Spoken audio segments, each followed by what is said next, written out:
number 5, the Fake Anastasia.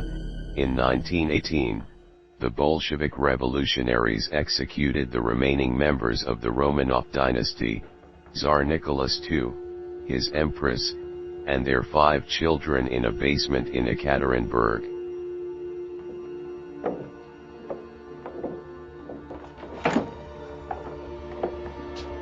Wait in here, please.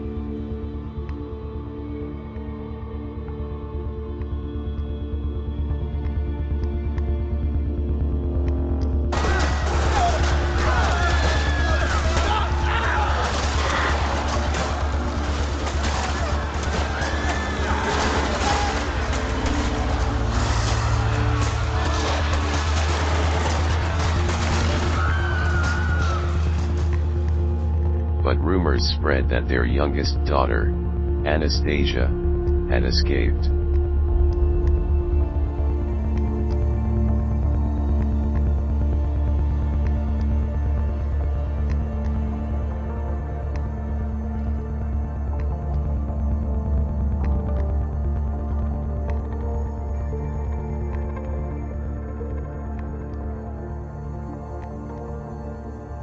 Several imposters exploited this rumor, but one has gone down in history as one of the greatest con artists of all time, Anna Anderson. After a failed suicide attempt, a mute Anderson was found in a German canal with no personal identification. The authorities threw her into an asylum where people thought she bore an uncanny resemblance to Anastasia. Many former Romanov aides and relatives doubted her legitimacy, but she still had supporters outside of the family's immediate social circle, who believed she was the true Duchess. One supporter even tried to unsuccessfully prove her identity in court.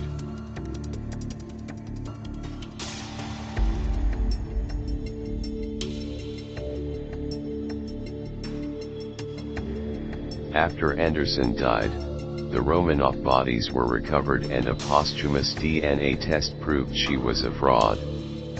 If anything, it confirmed that she was most likely a Polish factory worker who had gone missing shortly before Anderson was found in the canal.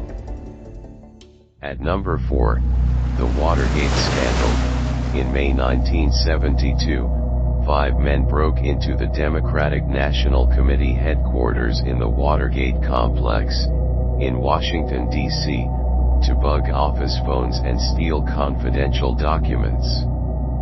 A month later, the spies were arrested, when they were caught breaking in again. Authorities later discovered that the men worked for President Richard Nixon's re-election campaign. Despite the country's raised suspicions, Nixon was re-elected to serve a second term, after denying his involvement in the scandal. But Nixon's lies and deception weren't enough to keep the truth from coming out. The Washington Post exposed the president's cover-up of the Watergate crimes, thanks to an anonymous whistleblower from the FBI. I have never been a quitter. To leave office before my term is completed is abhorrent to every instinct in my body. But as president, I must put the interests of America first. Therefore, I shall resign the presidency effective at noon tomorrow. On August 9, 1974, Nixon became the first U.S. president ever to resign from their term in office. At number 3, Clinton-Lewinsky affair. In January 1998, citizen journalist Matt Drudge reported a sensational story that turned out to be true. The President of the United States, Bill Clinton, had an affair with a White House intern, Monica Lewinsky. As suspicions mounted, Clinton publicly denied the allegations. Thank you very much. Thank you. Please be seated. Now, I have to go back to work on my State of the Union speech, and I worked on it till pretty late last night. But I want to say one thing to the American people. I want you to listen to me. I'm going to say this again. I did not have sexual relations with that woman, Miss Lewinsky. I never told anybody to lie, not a single time, never. These allegations are false, and I need to go back to work for the American people. Thank you. As if this lie weren't big enough, it turned out that Clinton had lied under oath about the affair as well, which was perjury and grounds for impeachment. Here's how the truth came out. Paula Jones was an Arkansas state employee when then-Governor Clinton allegedly propositioned her. She later sued him for sexual harassment. In an effort to prove that Clinton had a pattern of such behavior, lawyers set out to expose his sexual affairs. They found Linda Tripp, a former White House secretary and confidant of Lewinsky. Tripp recorded telephone conversations in which Lewinsky talked of her affair with Clinton.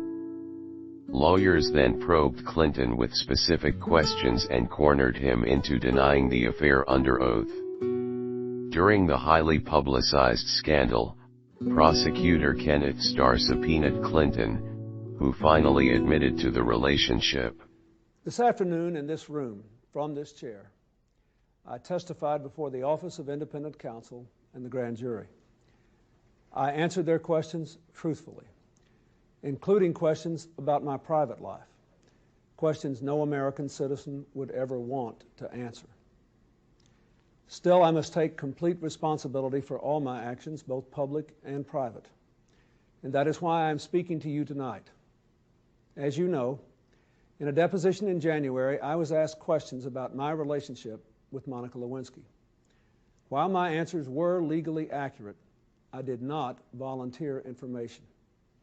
Indeed, I did have a relationship with Miss Lewinsky that was not appropriate. In fact, it was wrong. It constituted a critical lapse in judgment and a personal failure on my part for which I am solely and completely responsible. But I told the grand jury today, and I say to you now, that at no time did I ask anyone to lie, to hide or destroy evidence, or to take any other unlawful action. I know that my public comments and my silence about this matter gave a false impression. I misled people, including even my wife. I deeply regret that. I can only tell you I was motivated by many factors. First, by a desire to protect myself from the embarrassment of my own conduct. I was also very concerned about protecting my family. The fact that these questions were being asked in a politically inspired lawsuit, which has since been dismissed, was a consideration too. In addition, I had real and serious concerns about an independent counsel investigation that began with private business dealings 20 years ago. Dealings, I might add, about which an independent federal agency found no evidence of any wrongdoing by me or my wife over 2 years ago. The independent counsel investigation moved on to my staff and friends, then into my private life, and now the investigation itself is under investigation. This has gone on too long, cost too much, and hurt too many innocent people. Now this matter is between me, the two people I love most, my wife and our daughter, and our God. I must put it right, and I am prepared to do whatever it takes to do so. Nothing is more important to me personally, but it is private, and I intend to reclaim my family life for my family. It's nobody's business but ours. Even presidents have private lives. It is time to stop the pursuit of personal destruction and the prying into private lives and get on with our national life. Our country has been distracted by this matter for too long, and I take my responsibility for my part in all of this. That is all I can do. Now it is time, in fact, it is past time to move on. We have important work to do, real opportunities to seize, real problems to solve, real security matters to face. And so tonight, I ask you to turn away from the spectacle of the past 7 months, to repair the fabric of our national discourse, and to return our attention to all the challenges and all the promise of the next American century. Thank you for watching, and good night.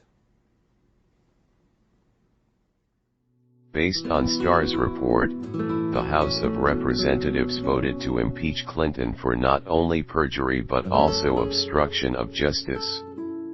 Despite the scandal, Clinton maintained relatively high approval ratings from the American public, and the Senate acquitted him of the charges. However, in the eyes of many Americans, his legacy remained tarnished.